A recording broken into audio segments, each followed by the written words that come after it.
satu kisah. Ni mana-mana masjid surau saya bawa kisah ni. Sebab kisah ni memberi impak dan kefahaman yang sangat mendalam pada saya lah.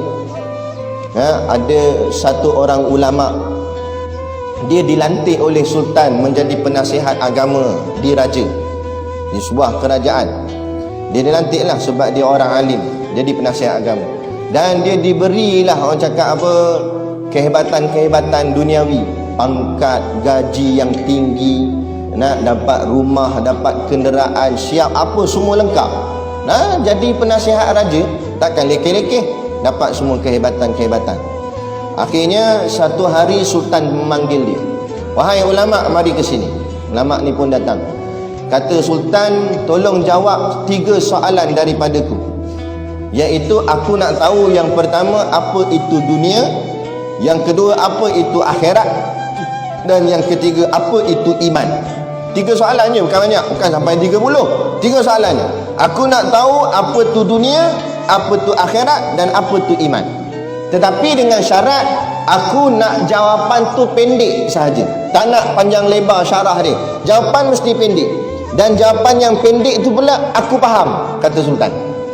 Yang ni yang payah Kalau jawab dan faham, ghalibnya nak bagi faham mana boleh jawab pendek. Kebiasaannya nak bagi faham kena syarah yang panjang. Tapi masalah sekarang sultan kata dia tak nak jawapan panjang-panjang. Dia nak jawapan pendek je, dan dia nak dia faham. Allah, payah. Akhirnya pening ulama ni. Lah kali tak boleh nak jawab, sultan panggil dia. Dah sehari dah aku tunggu jawapan daripadamu, tak ada jawapan. Ginilah, aku bagi tempoh seminggu, 7 hari. Kalau lepas minggu ni kamu tak jawab juga soalan ni, maka segala yang kerajaan bagi kat kamu akan aku rampas mula. Pangkat ambil balik, gaji ambil balik, rumah ambil balik, kenderaan semua ambil balik. Jadi ulama ni mula risau sebab dia dah, orang cakap apa, dah hanyut dengan keseronokan dunia. Dia dah sonok dengan dunia, maka dia risau dunia ni akan hilang, pangkat dia ni akan hilang. Akhirnya dia keluar daripada istana dan dia cari ulama-ulama yang lain untuk nak tanya soalan ni. Mana tahu ada ulama lain yang boleh berikan pada dia jawapan. Dia pergilah jumpa, pergi pondok mana pondok sini, jumpa tok guru ni, jumpa tok guru ni. Dia pun alim dah, dia pun tok guru ke, ulama besar ke. Tak, tapi sebab nak jawapan yang ringkas. Rata-rata ulama lain semua jawab panjang-panjang lebar. Dia kata tak boleh, sultan nak jawapan pendek. Ulama yang lain jawab, mana boleh. Kalau jawab pendek nanti tak faham. Jawapan mesti panjang lebar. Tak boleh, dia kata. Sultan nak jawapan pendek ke? Akhirnya buntu dia. Macam mana dia nak jawab depan sultan? Akhirnya semakin hari semakin berlalu. Sampailah hari yang terakhir, hari last. Malam ni, esoklah dah. Kalau esok tak jawab juga, segala akan dirampas. Jadi dia pun termenung hari tu. Tengah hari dia duduk di bawah sepohon pokok waktu tengah hari, lebih kurang. Dalam duduk tengah termenung mikir masalah ni, dia mikir, Allah, habis kereta Alphard aku kena ambil, habislah jawatan aku. Duduk masjid balik lah, main kuliah bulanan gitu, main kod sampul je lah bani. Dah tak dapat dah kehebatan-kehebatan pangkat masa jadi penasihat di raja.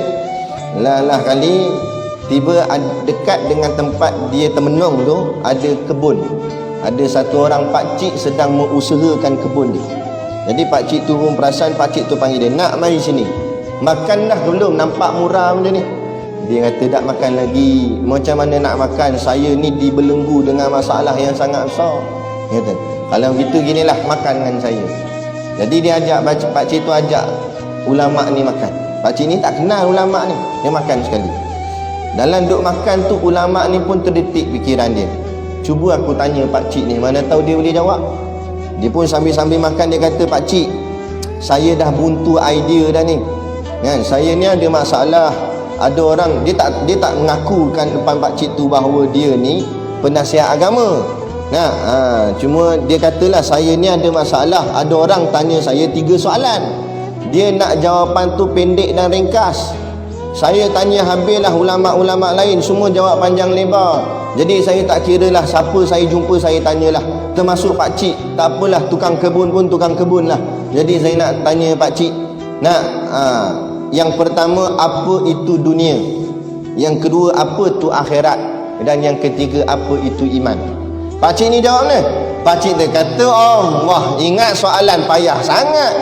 Kacang goreng je, soalan ni senang, kata dia. Bukan payah sangat, senang je. Nah, kalau senang apa dia pakcik? Maka pakcik ni jawab, dunia itu ialah apa saja yang kamu akan tinggalkan. Tu dunia. Jawapan dia pendek je, tapi betul. Dia kata makna dunia, apa saja yang kamu ada dan yang kamu ada tu akan kamu tinggalkan. Tu dunia. Pangkat kamu akan tinggalkan. Harta kamu akan tinggalkan. Rumah kereta kamu tinggalkan. Termasuk bini dan anak-anak kamu pun. Kamu mati, kamu akan tinggalkan mereka. Itulah semua dunia bagi kamu. Dia kata pakcik ni. Betul lah, dia kata. Kemudian dia tanya soalan kedua pakcik. Apa tu akhirat?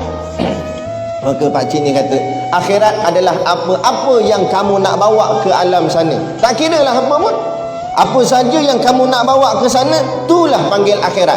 Nak semayang kamu, puasa kamu, sedekah kamu, nak umrah haji kamu, korban lembu kamu, apa saja yang kamu buat untuk nak dibawa ke alam sana, itu dipanggil akhirat. Betul lah dia kata. Jawapan pendek. Inilah aku nak jawab kat Sultan nanti. Sonok dah dia. Sebab 2 soalan dah terjawab. Daripada 7 hari tadi tak boleh jawab, ni dapat dah. Nah, setelah kali dia kata soalan ketiga pakcik, apa itu iman? Pakcik tu kata ginilah, aku nak makan ni. Jadi soalan 3 aku tangguh. Bahasa nanti aku jawab. Sekarang kita makan dulu, makan kita semayang zuhur. Sabarlah nak, dia kata. Tak apalah, dia ni sanggup tunggulah sebab nak dapat jawapan. Tunggu. Mayang zuhur, pakcik tu selesaikan kerja dia kat kebun. Habis masuk waktu asar, nak mayang asar. Lepas mayang asar, teruslah dia ni kata, pakcik, apa jawapan yang ketiga, soalan ketiga? Pakcik kata nak jawab lepas asar. Dalam waktu tu, pakcik ni dia ada bela beberapa ekor anjing. Anjing yang digunakan untuk jaga tanaman. Dalam Islam, anjing kita bela untuk jaga kebun dibenarkan. Yang diharamkan anjing yang kita bela untuk main dalam rumah. Itu baru malaikat tak masuk rumah, kan? Tapi sakat jaga kebun boleh. Jadi pakcik ni dia ada anjing yang jaga kebun. Jadi anjing tu pula waktu tu tengah makan sisa-sisa makanan yang depa makan masa zuhur tadi. Kan depa makan nasi tadi, jadi tinggal tulang-tulang, baki-baki makanan tu longgok kat tempat sampah, anjing tu makan situ. Jadi kata pakcik ni, nak, kalau kamu nak jawapan yang ketiga, apa itu iman, syaratnya kamu kena makan dengan anjing tu. Jadi termenung, dia ni ulama, orang yang sangat alim. Dia pun menung, dia kata, mana boleh makan? Anjing ni najis mughalazah, najis berat. Kalau aku makan dengan dia, aku makan dengan najis. Najis mughalazah, najis berat. Kalau najis ringan boleh tahan kira, ni dah lah najis berat pula tu. Hui, payah ni. Tapi kalau aku tak makan, habislah duniaku. Pangkat aku kena rampas, jawatan aku kena ambil, rumah kita aku kena ambil.